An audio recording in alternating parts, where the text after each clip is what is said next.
Hello everyone, it's IT Chill here. Today, I would like to talk about basic security ignorance. When you are using anything that's online, do you really trust the providers? There are numerous cybersecurity related cases that happened recently or right now, such as Facebook data leakage or breaches, SolarWinds attacks, cyber attacks on government agencies, and national defense that consists of devastating military gadgets. Despite they have claimed to have superb and advanced security-related technologies or even experts helping to secure the network, servers and data, the cyber attacks still happen. Does not it seem a little suspicious and maybe their claim stance on security is a false statement? The answer is quite simple, which is their security is not as secure as they claim to be. What I am about to show you can be described with the following fictional example. Imagine that you are the king in a castle.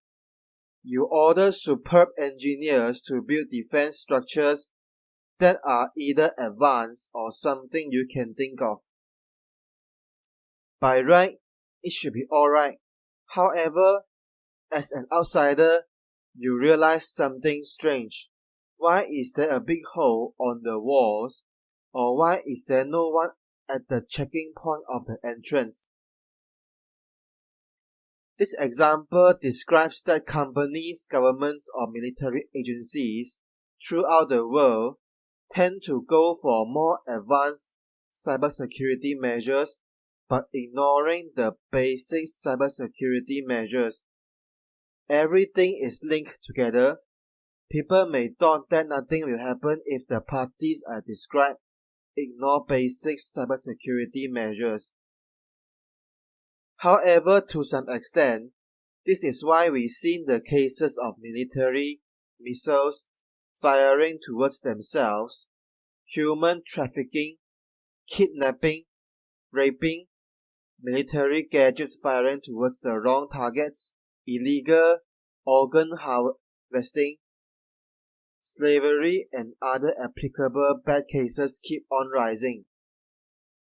I do not want to make fun or anything, as these are things that are quite serious and controversial to begin with.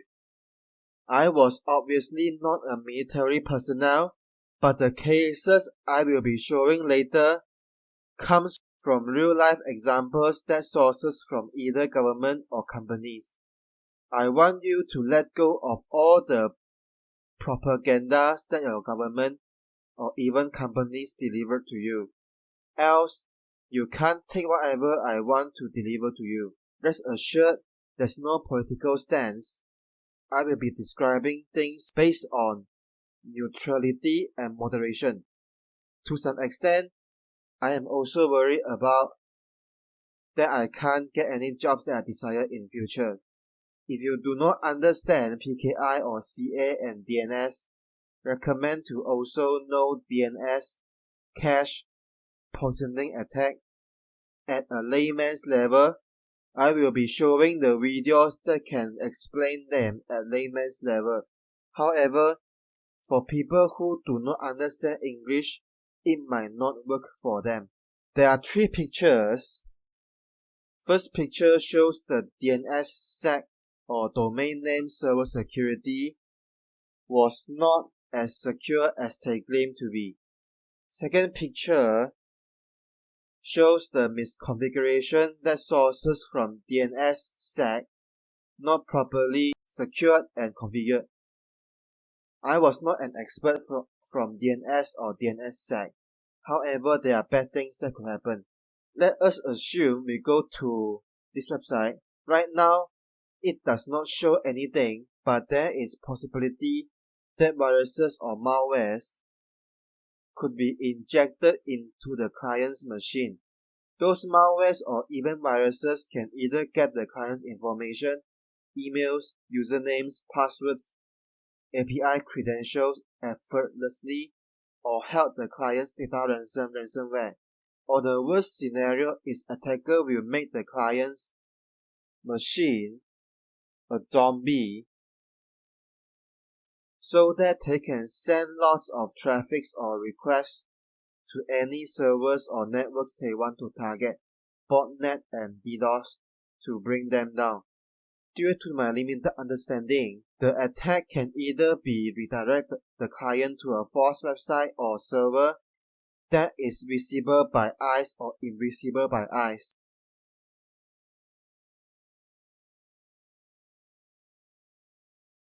You can more or less have a rough grasp on why I state the ignorance in basic cybersecurity measures indirectly or directly causes those morally bad incidents that I listed earlier during introduction.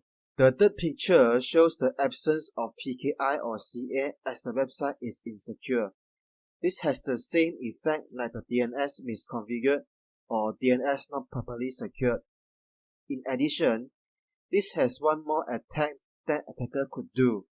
If you recall public key issue padding, most of operation video that I make, it means that the client themselves keep on sending unencrypted confidential data via internet to a server or send encrypted confidential data that the attacker could decrypt. The above statement assumes the public keys that source from CA in PKI is trustworthy.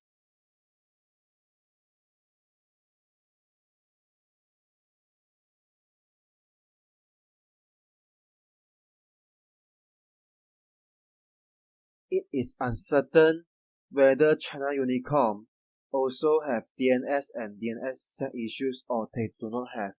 Personally, I believe no companies or governments do not have DNS or DNSSEC issues.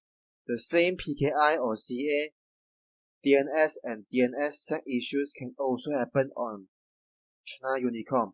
Almost all companies or governments go for advanced cybersecurity measures but ignore basic cybersecurity measures. The reasons I was doing this video was not to defame anyone or any parties, but simply because we all have a role to play in stabilizing relative privacy. It is highly advised that in this era of collapsing on relative privacy, we should do and embrace whatever we can. This kind of cybersecurity practices, be it from government or companies, only speeds up the collapsing on relative privacy. We do not want civil war or revolution to break out again. However, men do not learn from history, don't they? That's all for today. Thank you very much.